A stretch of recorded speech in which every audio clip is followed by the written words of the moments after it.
Hi friends, welcome to Econ Masters.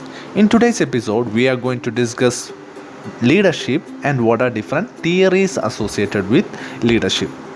Let's start our session with the definition of leadership. Leadership is the ability to get extraordinary things done by ordinary people. So it's a process of doing extraordinary things from ordinary people. We know leadership is the process of leading people, influencing people, commanding people, and guiding them. So, where there are various activities associated with leadership leading, influencing, commanding, and guiding subordinates, right? That is the process of leadership. There are various attributes associated with a good leader. So, a good leader must have these mentioned attributes. What are they? Emotional attributes, rational attributes, and ethical attributes. Let's see what are the emotional attributes of a good leader. He must be a trustworthy person, confident, he must be a confident person. Then respect, he must respect the subordinates. Courage, he must have the courage to take a task. Good character, commitment. So these are the emotional attributes that a good leader requires.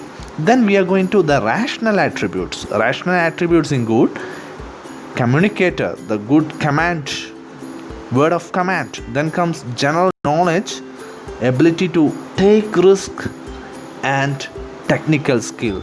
This much area from rational side a good leader requires. He must be a good communicator. General knowledge must be the risk bearing ability, technical skill. Then comes ethical skill. In the ethical background, a good leader must be an honesty person. He must be honest. Then comes moral and integrity. So these are the different attributes that a good leader requires. Now we are going to see different factors which influencing an effective leadership. The first factor is a set crystal clear goal. That means the leader must be very much aware about his goal. The second factor is select people carefully to attain the goal. We must select the most appropriate people to attain the goal. That is, we have to select the good number of potential staff to do the work. And the third factor is use good interpersonal skills with encouraging communication to motivate its employees or subordinates. So these are the three factors which we need for a effective leadership. There is a lot of difference between a leader and a boss. Boss is a person, he is commanding his subordinates to achieve the organizational goals. And on the other hand, leader is a person, he is being one among the team members to achieve the goal. Always a subordinate appears a boss with a fear mentality. On the other hand, always a subordinate approach a leader with the feeling of team spirit. There comes the difference between a boss and leader. Now we are going to see some top leadership traits. The first one is flexibility of mind.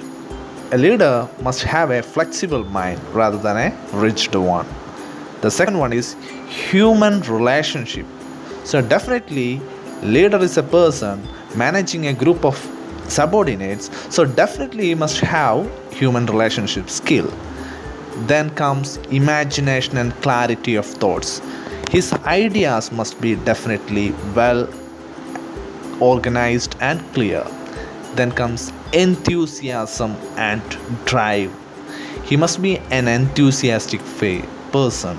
Then comes faith in himself, that is self confidence. That is another important element that a leader requires.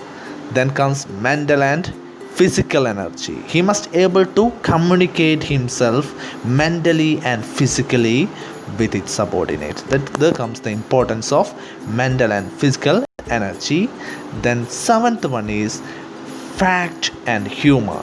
He must not be a person very much rigid skill or rigid qualities. He must be a humor and fact based person.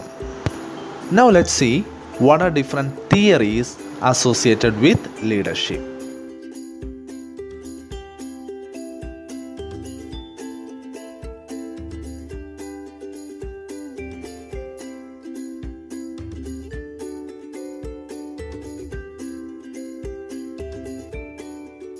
These are different schools of thoughts which explains why certain individuals are becoming leaders. Generally, there are five major theories of leadership. The first one is great man theory of leadership, then comes triad theory, then comes situational theory of leadership, contingency theory of leadership, and behavioral theory of leadership. The great man theory of leadership explains that leaders are born with right traits, and that's the reason why they are turned into good leaders. This theory explains that the ability to lead a group of people is inherited rather than ascribed skills. This theory also says that the best leaders are born, not made. The second theory of leadership, that is the triad theory, according to this particular theory, a person is becoming leader because of his triad factors such as intelligence, appearance, communication skill, level of energy, and even educations. So according to triad theory, these are different qualities that make a person a leader. When we go to the third theory, that is the situational theory, it explains that a person is becoming a leader because of a favorable situation. And the theory also explains that the same person can't be leader in different situation. Only when a favorable situation arises, then only a person can become a leader. The contingency theory of leadership is quite similar to situational theory of leadership. Here, it explains that a leader is arise because of optimal action dependent on different internal and external factors. Means different contingencies based on internal and external factors are giving birth for a leader. The last theory is behavioral theory of leadership. According to this theory, leader is shown with a person's act more than its trait. Here, behavior is giving importance rather than the traits of the trait qualities of the leader. This theory proposing that specific behaviors which differentiate a leader from a non-leader. So friends, this is all about different theories of leadership and what is a leader we covered in this particular lecture. I hope you enjoyed this video, and if you like the video, don't forget to subscribe.